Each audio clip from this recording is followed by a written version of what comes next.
Assalamualaikum warahmatullahi wabarakatuh. Alhamdulillah wassalatu wassalamu ala Rasulillah wa ala alihi washabihi wa man wala. Kaif halukum jami'an? Bagaimana kabarnya sahabat-sahabat sekalian, teman-teman sekalian? Mudah-mudahan di Jumat berkah kali ini masih tetap semangat untuk meraup banyak kebaikan-kebaikan. Alhamdulillah bertemu kembali bersama Ustaz Abdul Rahman hari ini untuk mendengarkan kisah di Jumat berkah kali ini. Siapa yang mau mendengarkan kisah, teman-teman? Ya, baik. Masya Allah, semuanya mau mendengarkan kisah. Hari ini Ustaz mau berkisah tentang perjalanan seorang nabi untuk berbakti kepada orang tuanya. Inilah kisahnya.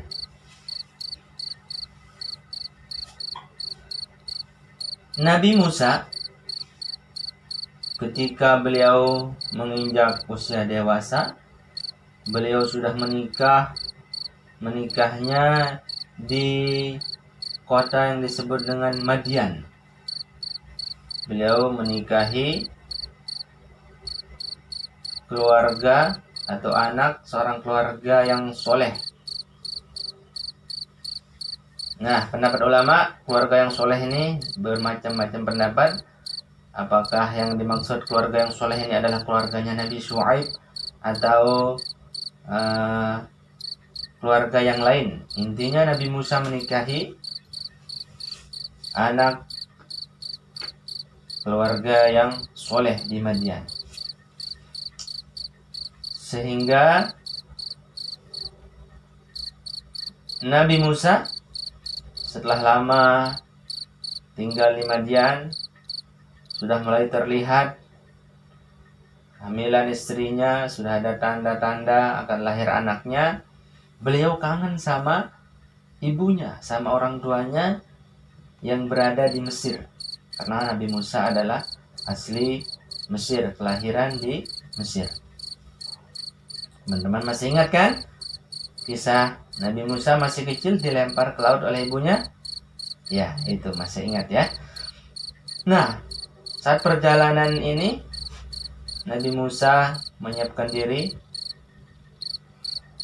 mengajak istrinya, membawa seekor kambing ya. Kenapa kambing? Nah, ternyata kambing ini, teman-teman, dulu Nabi Musa ketika menikahi seorang wanita ini, beliau nggak punya harta, nggak punya apa-apa. Akhirnya dikasih syarat, yaitu untuk memelihara kambing. Itu ditentukan waktu beberapa tahun untuk memelihara kambing, itu menjadi maharnya. Akhirnya Nabi Musa berangkat berjalan bersama seorang istrinya, kemudian seekor kambing, dan membawa tongkat. Nah, untuk apa tongkat ini? Nanti ada jawabannya yang tertera dalam Al-Quran surah Toha ketika Allah menanyakan, tongkat ini buat apa? Nah, ini tongkat belum menjadi mukjizat, masih tongkat biasa. Akhirnya Nabi Musa setelah sampai di suatu lembah, di tengah perjalanannya beliau merasa kedinginan, menggigil karena hujan, karena cuacanya sangat dingin. Bahkan istrinya juga mulai sangat kedinginan. Akhirnya beliau berhenti di sebuah gunung, itu disebut dengan Gunung Sinai. Kemudian beliau melihat ada cahaya api. Akhirnya dia memutuskan untuk menyuruh istrinya untuk berhenti, beristirahat. Kemudian Nabi Musa mau mendatangi cahaya api tersebut. Beliau berharap dengan api tersebut bisa menghangatkan badannya. Akhirnya Nabi Musa berjalan menemui cahaya tersebut. sehingga setelah sampai di puncaknya di tempat api tadi,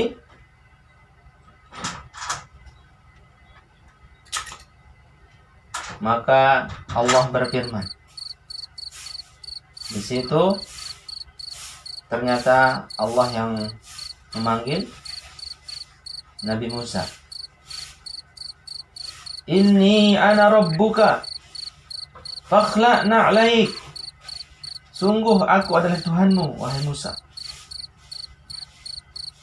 Fakhla'na 'alaik, maka lepaskanlah kedua terompamu, ya.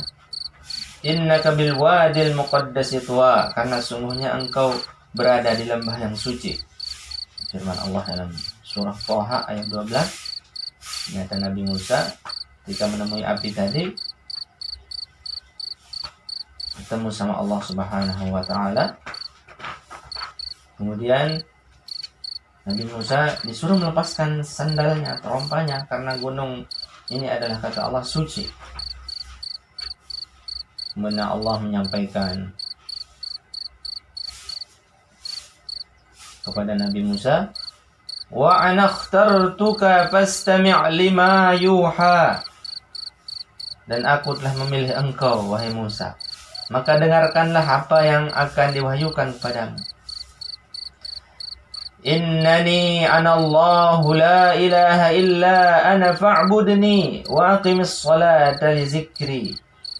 Allah, sungguh aku ini Allah, tidak ada Tuhan selain aku, maka sembahlah aku dan laksanakanlah salat untuk mengingat aku. Nabi Musa diajak ngobrol langsung oleh Allah Subhanahu wa taala. Kemudian Nabi Musa ditanya oleh Allah Subhanahu wa taala, "Wa ma tilka bi yaminika ya Musa?"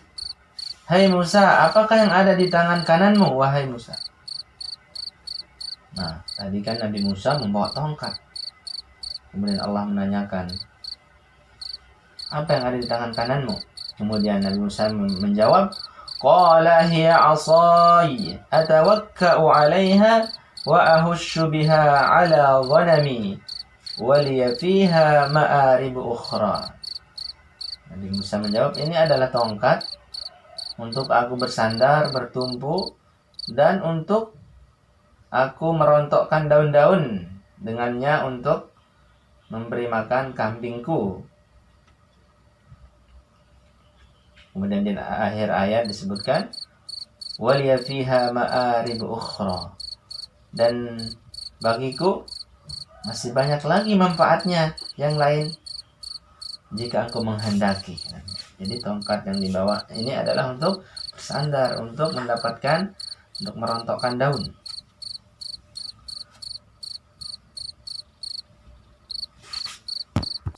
Kemudian Allah berfirman, qala alqiha ya Musa. Nabi Musa disuruh mencoba untuk melempar tongkat yang tadi biasa-biasa itu.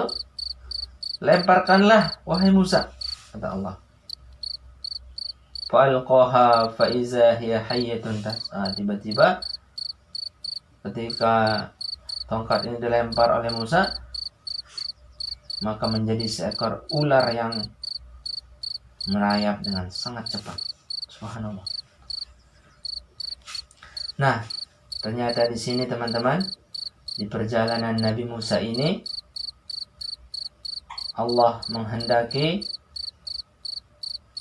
buat Nabi Musa untuk pertama kali diangkat menjadi seorang rasul. Inilah Nabi Musa ketika beliau sedang berjalan mau menemui seorang ibunya dalam rangka berbakti. Maka Nabi Musa mendapat kemuliaan, yaitu diangkat sebagai rasul di tengah perjalanan. Maka hikmah apa yang bisa kita ambil dari kisah Nabi Musa ini? Maka di sini bagaimana pentingnya kita, teman-teman, sebagai seorang anak yang berbakti. Karena Nabi Shallallahu Alaihi Wasallam pernah bersabda, celakalah seorang yang masih punya orang tua, kemudian tidak membuatnya masuk surga. Subhanallah, celaka bagi kita teman-teman. Kalau masih punya orang tua nih, punya ayah bunda, namun kita tidak masuk surga. Artinya kalau kita tidak berbakti, maka tidak mungkin kita masuk surga, maka kita akan celaka, kata Nabi. Ya. Maka bagaimana juga seperti kita ketahui dalam Quran, kisah seorang soleh Luqmanul Hakim menasehati anaknya. Yang pertama adalah tidak syirik kepada Allah, kemudian yang kedua berbakti kepada orang tua. Dalam hadis, kitab hadis Imam Bukhari mencantumkan pembahasan tentang berbakti kepada orang tua di hadis pertamanya. Begitu pentingnya kita berbuat baik dan berbakti kepada orang tua. Seorang sahabat Abdullah bin Abbas suatu ketika pernah ditanya oleh seorang laki-laki yang baru saja membunuh seseorang. Seorang ini datang kepada Ibnu Abbas, apa yang harus aku lakukan? Aku sudah membunuh seseorang. Maka Abdullah bin Abbas bertanya kepada seorang laki-laki ini, apakah engkau masih mempunyai orang tua? Itulah pertanyaan Abdullah bin Abbas. Kemudian setelah seorang laki-laki ini kembali lagi mau pulang, di tengah perjalanannya dia balik lagi karena masih bingung dengan jawaban Ibnu Abbas. Kenapa Abdullah bin Abbas menanyakan tentang orang tuaku padahal aku meminta solusi, meminta nasihat, aku sudah membunuh seseorang. Kemudian seorang laki-laki ini balik lagi, wahai Abdullah bin Abbas, apa maksudnya engkau menanyakan apakah aku masih mempunyai orang tua? Maka Abdullah bin Abbas menjawab, aku tidak melihat kebaikan yang paling baik kecuali berbuat baik, berbakti kepada orang tua. Subhanallah. Inilah keutamaan berbakti kepada orang tua yang begitu luar biasa, teman-teman. Nabi Musa diangkat menjadi seorang rasul ketika di tengah perjalanannya untuk menemui orang tuanya.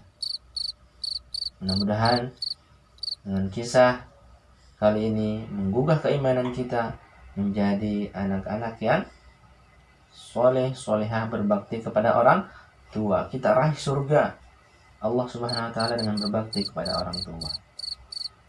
Demikian kisah kali ini, semoga kita teman-teman bisa mengamalkannya. Amin ya rabbal alamin. Itu saja dari Ustaz. Sampai jumpa di kisah berikutnya. Billahi taufiq wal hidayah. Assalamualaikum warahmatullahi wabarakatuh.